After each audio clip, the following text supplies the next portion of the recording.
প্রিয় ভাইরা, আজকে আপনাদেরকে ইয়াল্লাহ হে আল্লাহ এই নামটির আমল সম্পর্কে আপনাদেরকে অবশ্যই অবগত করতে যাচ্ছি। আল্লাহ পাকের নামের বৈশিষ্ট্যর আমল নবী করিম সাল্লাল্লাহু আলাইহি সাল্লাম বলেছেন, সকল জিকির হইতে আল্লাহ পাকের জিকিরই সবচেয়ে উত্তম। নবী করিম সাল্লাল্লাহু আলাইহি সাল্লাম আরো বলেছেন, যে ব্যক্তি আল্লাহ তাআলার নাম জিকির করে তার অন্তর এবং মৃত্যুর পরে কবরে নূরের চমক ঝলকাইতে থাকবে। আলহামদুলিল্লাহ, আল্লাহ পাকের নাম প্রতিদিন 1000 বার পড়িলে ঈমান দৃঢ় মজবুত হইবে। আল্লাহ পাকের আল্লাহ শব্দ নামটি আপনি জপলে, সব সময় পাঠ করলে, যে রোগ ডাক্তার চিকিৎসা ও অন্যান্য চিকিৎসায় ভালো হইবে না, আল্লাহ পাকের এই নাম জাত নাম পাঠ করিলে সেই রোগ হইতে মুক্তি পাওয়া যায়। জুমার নামাজের আগে নির্জন জায়গায় বসে 200 বার আল্লাহ পাকের জিকির করিলে মনের বাসনা পূর্ণ হয়ে যায়।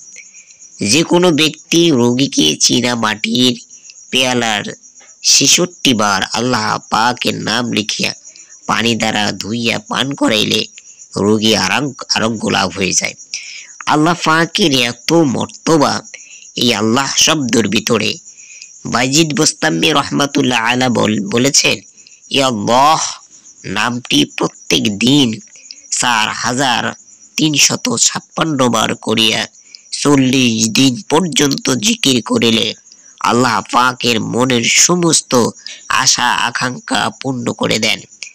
এই আমল দ্বারা ফল লাভ হইলে সব সময় ফকির মিসকিনকে দান খয়রাত করিতে হইবে।